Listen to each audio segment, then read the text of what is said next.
अगर सरकार इसी तरह से काम करते रहे तो डेमोक्रेसी तो बचेगा नहीं भारत में। जी भारत इतना कच्चा देश भी नहीं, यहाँ के लोग इतने कच्चे भी नहीं, और बिहार के लोग पॉलिटिकली इतने अवेयर हैं।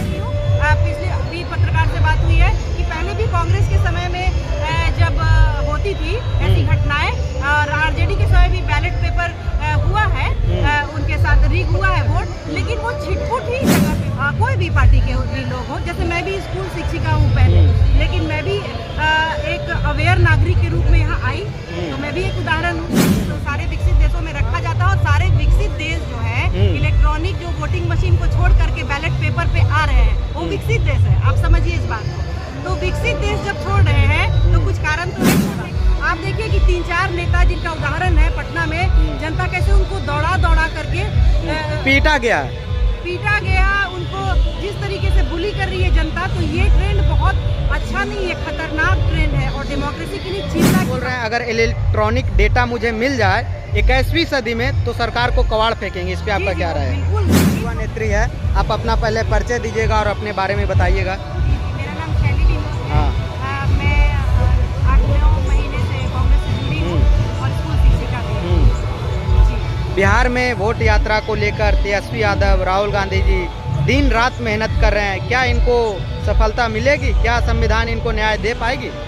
देखिए, आप जो एक तो आप बोल रहे हैं कि ये वोट यात्रा है, तो हमारे जो प्रभारी हैं अल्लावरू साहब, उन्होंने कहा है कि जो ये वोट यात्रा जो है, ये इलेक्शन कैंपेन नहीं, ये आंदोलन में एक आंदोलन है। जी, ये आंदोलन में बदल चुका है। और दूसरी बात जो आप जिस तरीके की भीड़ हो रही है, मैं चारों तरफ जा रही हूँ हर यात्रा में, यात्रा में, तो वहाँ जो भीड़ है, वहाँ एक चीटी रखने तक की जगह नहीं है, ससरने की जगह, जो कहते हैं ना कि एक चीटी के ससरने की जगह नहीं है। तो ये जो कैंपेन नहीं है, बल्कि ये आंदोलन में तब्दील हो चुका है।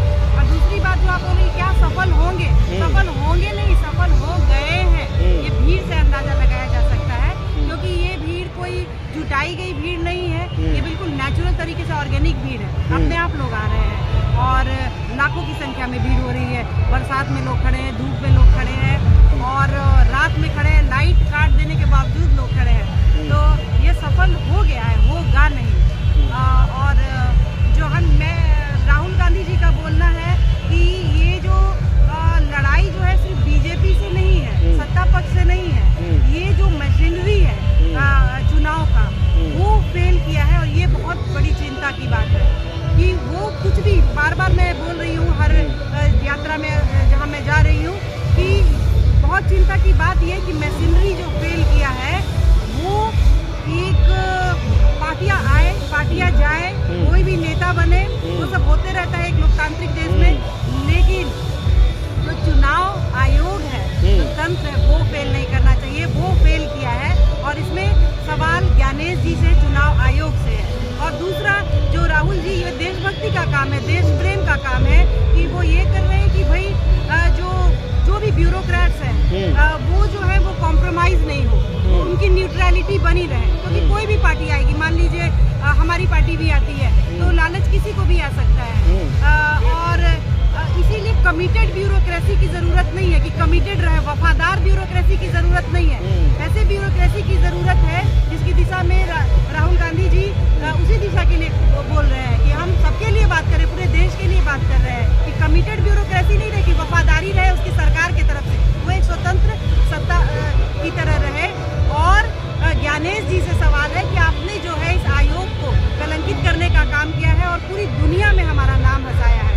और ये आंदोलन तो अभी आंदोलन है, लेकिन ये और क्रांति में बदल रहा है, और फिर ये आक्रोश में बदल जाएगा, जो खतरनाक होगा। आप देखिए कि 3-4 नेता जिनका उदाहरण है पटना में, जनता कैसे उनको दौड़ा दौड़ा करके पीटा गया, उनको जिस तरीके से बुली कर रही है जनता। तो ये ट्रेंड बहुत अच्छा नहीं है, खतरनाक ट्रेंड है, और डेमोक्रेसी के लिए चिंता की बात है। जो श्रीलंका में हुआ, जो बांग्लादेश में हुआ, वो नहीं हो। ये हमारे जो श्री राहुल गांधी जी है, जो कांग्रेस है और महागठबंधन है, उसका प्रयास वो कर रहे हैं। अगर सरकार इसी तरह से काम करते रहे तो डेमोक्रेसी तो बचेगा नहीं भारत में। जी भारत इतना कच्चा देश भी नहीं, यहाँ के लोग इतने कच्चे भी नहीं, और बिहार के लोग पॉलिटिकली इतने अवेयर हैं। आप देखिए कि कैसे वो सड़कों पर उतर गए, इतनी भीषण गर्मी में, उमस जो है अपार है, आप देख रहे हैं कितनी है। तो लोग जब नेचुरली सड़क पे उतर आए हैं, तो बचेगी ही बचेगी। लोग इतने बेवकूफ़ नहीं है। कोई भी पार्टी के भी लोग हो, जैसे मैं भी स्कूल शिक्षिका हूँ पहले, लेकिन मैं भी एक अवेयर नागरिक के रूप में यहाँ आई, तो मैं भी एक उदाहरण हूँ कि मुझे भी चिंता हुई कि नहीं भाई, कोई भी पार्टी आए, कोई भी पार्टी जाए, मगर कांग्रेस भी गलत करती है तो इनको भी हटाना चाहिए सरकार से। देखिए, ऐसे भी लोकतंत्र में लगातार किसी की सरकार जब रहेगी तो वो तो तानाशाह निरंकुश हो ही जाएगी। और दूसरी बात, इनकी सरकार रही नहीं है। प्रधानमंत्री जो है और बीजेपी की सरकार वोट चोरी से बनी है, और आप बोलेंगे वो कहते हैं कि नहीं बनी है, ये भ्रम फैला रहे हैं। तो मैं कह रही हूँ कि ये बात कोई एजम्पशन से नहीं हो रहा है, अनुमान से नहीं हो रहा है।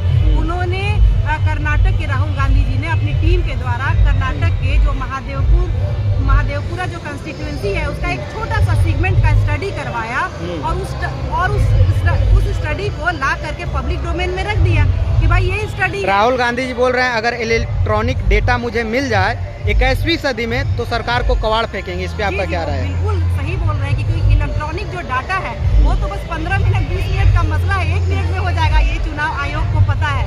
तो क्योंकि जो हार्ड कॉपी से आप कोई चीज़ आप देखो डाटा, तो उसमें कितना समय लग जाता है। तो इलेक्ट्रॉनिक डाटा चुटकियों का खेल है। तो अगर हम मान लीजिए कांग्रेस पार्टी गलत एक्यूज कर रही है, तो चुनाव आयोग जो है इसका संज्ञान अभी साउथ अफ्रीका, यूनाइटेड जो देश है और ये आपका अमेरिका है, यहाँ पे इलेक्ट्रॉनिक डेटा रखा जा रहा है इलेक्शन कमीशन द्वारा, तो इस पे भारत में क्यों नहीं रखा जाता है?